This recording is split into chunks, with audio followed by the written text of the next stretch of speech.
Mhm. Welcome back, friends, to another reading for the collective. My name is Ross, your spiritual strategist and modern mystic, here to see what the cards have to say. If this video found you, then there is a message in here for you, and I'm happy to share it with you. As always, these are not prescriptive. I'm not telling you how to live your life. I am just showing you another way of looking at it, perhaps. And we begin, as we always do, by focusing on something that you need insight or clarity or another point of view into. And we will take 3 breaths, breathing in through the nose and out through the nose or the mouth, whichever is more accessible to you. Breathing in and out. Yeah, and if you're going to give an exhale with the mouth, give it a little sound. Breathing in and out. Uh, One last time, breathing in and out.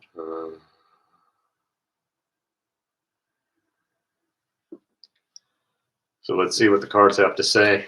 This is the first reading after the first new moon of 2026. And I don't know about y'all, but that new moon kind of knocked me on my bum. I've gotten used to the fact that for me, new moons are definitely a low tide kind of time. Oh, you two want to come out. That's interesting. Um, Low tide, and instead of fighting that, I just kind of roll with it. But I was also getting over being sick. It's that time of year as well. And this was a very useful time for me because I was very aware of how I was talking about myself. Instead of saying I'm sick, I would say I'm healing or I'm getting better and better. And of course, when I would go to sleep, I would call in the ancestors and Reiki energy to work with healing me. And you can kind of hear it in my voice a little bit still, but I'm much better than I was over the weekend. And I'm grateful to be sharing this energy with you here today. So there's this idea of harmony, and we've got the February 2nd 2-2 portal coming up, and 2 in numerology is all about relationships, not just romantic, but all kinds of relationships, friendships, business relationships, even your relationship with yourself. And it's very interesting that these 2 cards came out. I didn't even see it was 2 cards, they were on top of each other. And then these 2 came out. So we're going to play with this idea of harmony, of relationships, of duality, and just kind of see what sticks. And if nothing resonates with you, then feel free to click off of this. There is plenty of more content here on the YouTube, especially my own readings. This is an evergreen reading, so even though it's coming to you on Tuesday, if it finds you on Wednesday or any other day, whether it be this week or next week, there is something here for you. So let's turn on the juice and see what shakes loose. So yeah, maybe this is you, and this is an idealized version of you. If we're looking at that harmony between self, little s self and big S self, or maybe it's between you and another person, and it'll be interesting to see what we have. So let's see what we have. Page of Pentacles, student energy, grounding energy, material energy. And yeah, let's do it like this. 4 of Cups, but it came up reversed. And this is a card that symbolizes someone who has gotten complacent with life. They see their eyes are closed, so they can't see the wonder being offered to them. And this is kind of reminiscent of the Ace of Pentacles, what with the hand of God offering these things to this person. And the Ace of Pentacles came up in another reading, which you can see right here if that energy resonates with you. But it is reversed. And we can think of reverses as blockages or the exact opposite. And for this, it feels like I want to see the other cards to see what we can see, but this seems to be someone who has relevant to that Ace of Cups reading, someone who has allowed themselves to kind of get out of their funk and allow themselves to pour out all of the goodness that they've received in a way of offering, not in a way of depleting themselves, but in a way of giving back. And yeah, so this might be the outer and the inner relationship that you have with yourself. Like maybe you're learning new things. That's what we can see when we look at the pages. It's that novice quality, it's that questioning, learning, student seeker information or identity. Is that the word I want? You get it.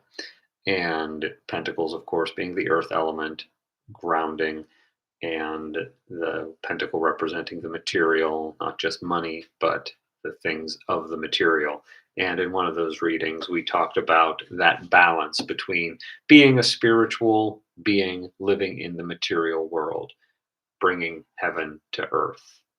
And maybe this is that relationship that you're cultivating with yourself, figuring out how to do that, how to pour out all of your insight, all of your wisdom, all of your emotional intelligence, if we can look at the cups as the representative of the emotions, how can we pour all of that out in a meaningful, grounded, and dare I even say it, financially sound kind of way?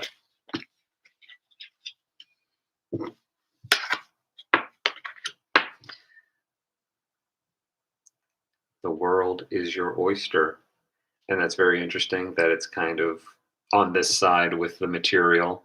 It is reversed though, so we'll just hold it up right there. And of the major arcana, this is the only one that has any kind of movement associated with it. Only one of two. The Fool leaping and the World Dancer here. And yeah, with it reversed, that just kind of speaks to this struggle that we all have of reconciling the fact that we are a spiritual being living a temporary human existence, but the world is what we make of it. We get to choose what we project onto the world. So, seeing these two side by side, it's this idea of I'm learning, I'm learning how I want to see the world.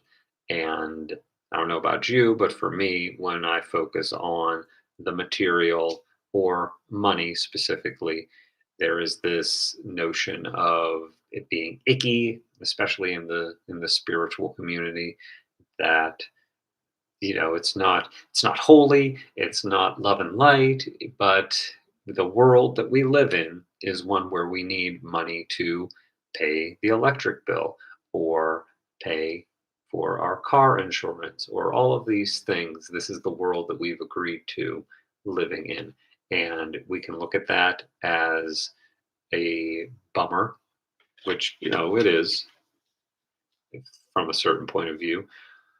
Or we can look at it from a place of extension. So, going back to the car insurance example, like what does the car represent as an extension of me? If you're driving to events, maybe you're doing the spiritual stuff. So you're going to wellness fairs, you're a Reiki practitioner and you're taking your bed or table, excuse me, and all of those things to go see people, then instead of it being a literal vehicle, a means of spending money on gas and upkeep and getting stuck in traffic and all of these things that can feel constricting, you can look at it as a vehicle to expansion and spreading your spreading what has flowed into your cup.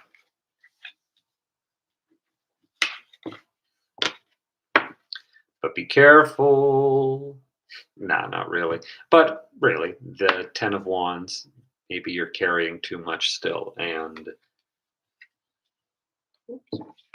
yeah, with that coming on the kind of, that's so cool. We have the two reversals in the center and then the two right side ups. And yeah, this idea of outer and inner. It's cool how the cards look today. But 10 of Wands, the idea of carrying too much. And yeah, this has come up before. And with the idea of figuring out maybe what your offering is, what your offering to the world is. And I think we talked about before following your bliss, choosing what feels in alignment with you. Mhm, mhm.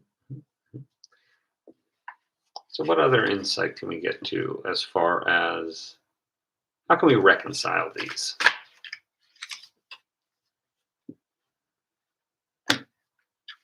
Seven of Cups.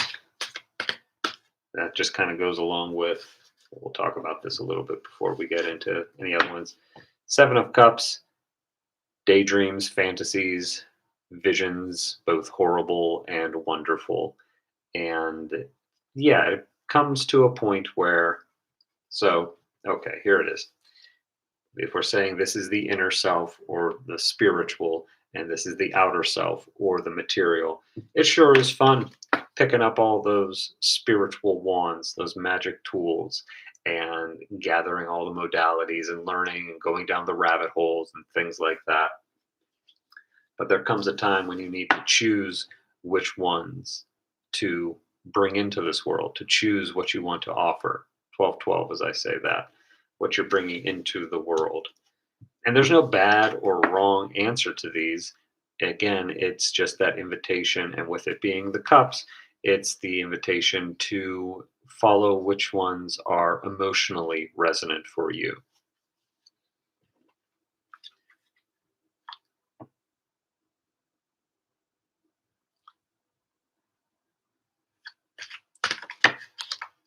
Thank you.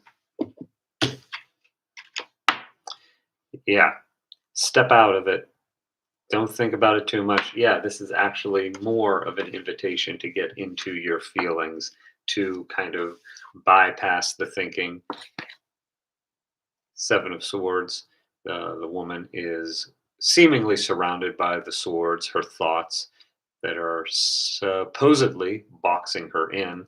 But if she could just start moving because her legs aren't tied, her feet aren't tied, if she would just start wiggling, she would find that she was not encased in these swords. Swords representing thoughts and thinking was reversed, though. So that's that idea of getting out of your head and into your feelings, but also the confirmation that you are spending less time in your head.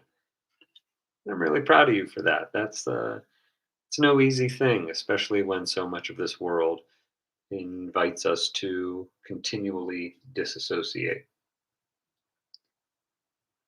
So you're finding that balance between the material and the spiritual. You're learning to follow your emotions and you're getting out of your head.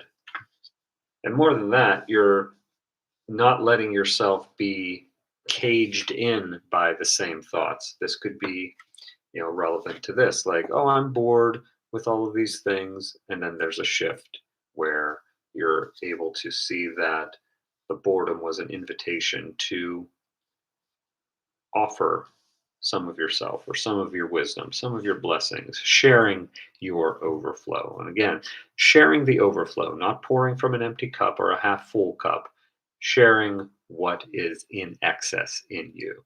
Sometimes that's energy, sometimes that's resources, sometimes it's simply presence. So I think this is a great spread. Good news for you. Let's get some wisdom from Hafiz to bring it on home. bring it on home to me. Yeah. What have you have to say for us, Hafiz? What's a way to tie this all together or offer a different vantage for the folks at home? And speaking of the folks at home, I am enjoying the comments that you leave and the messages that I've been getting from folks. I do appreciate those. Makes sense that we would have to. If you find value in these readings, the links for donation are down below. Always welcome, never required. So let's just put those over here. You still see those? Okay, good. And we'll move you folks over here. Pop you over here.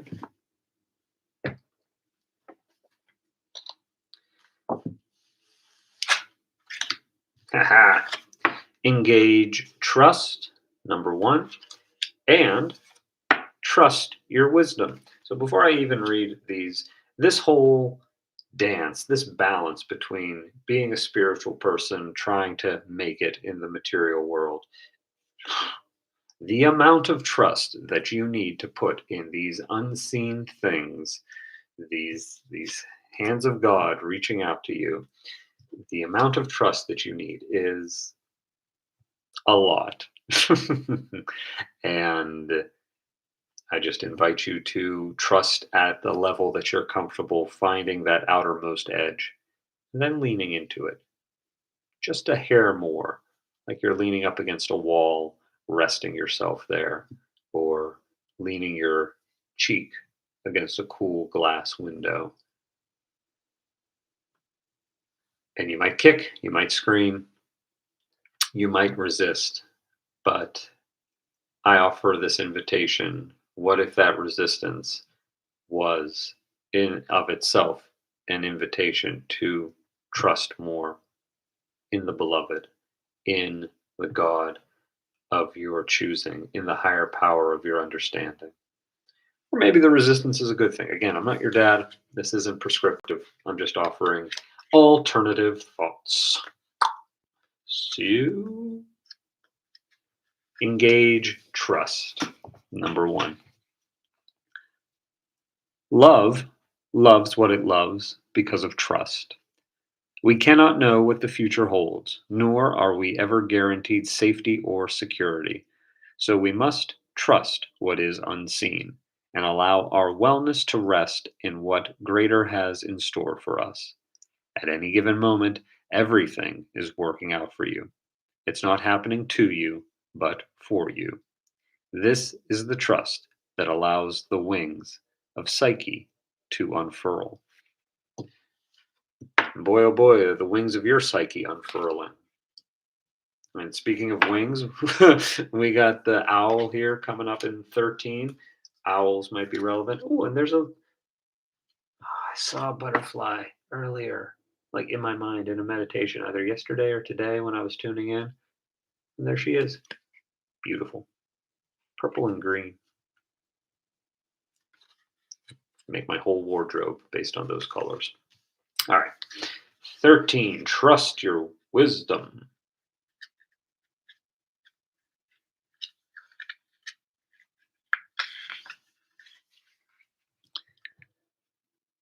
What is the litmus test for wisdom? Having fun and loving. Wild loving? It is time to take action on what you already know, the directives you've already received. Trust your experience and the wisdom that has gathered in your body. Let go of doubt and move confidently in the direction your wisdom has shown you. As the shackles of fear fall away, you will experience the playfulness and delight that trusting allows. Thank you, Hafiz. Thank you for bringing that up. That's something that's not often talked about when we talk about trusting. It's just that idea of surrendering, going with the flow, trusting in the unseen. And that's all necessary and important to talk about as well. But on the other side of that, there is the the exhale of allowing, the the stillness of being. And it can be playful. It can be very playful. I'm wiggling my shoulders as I say this. And I wish you playfulness uh, today and all days. And I hope this was relevant to where you are. If it was, give a like, smash that subscribe button. It's free. Who cares? And but until we meet again, I just wish you nothing but peace, love, and happiness from this day forward. Take care.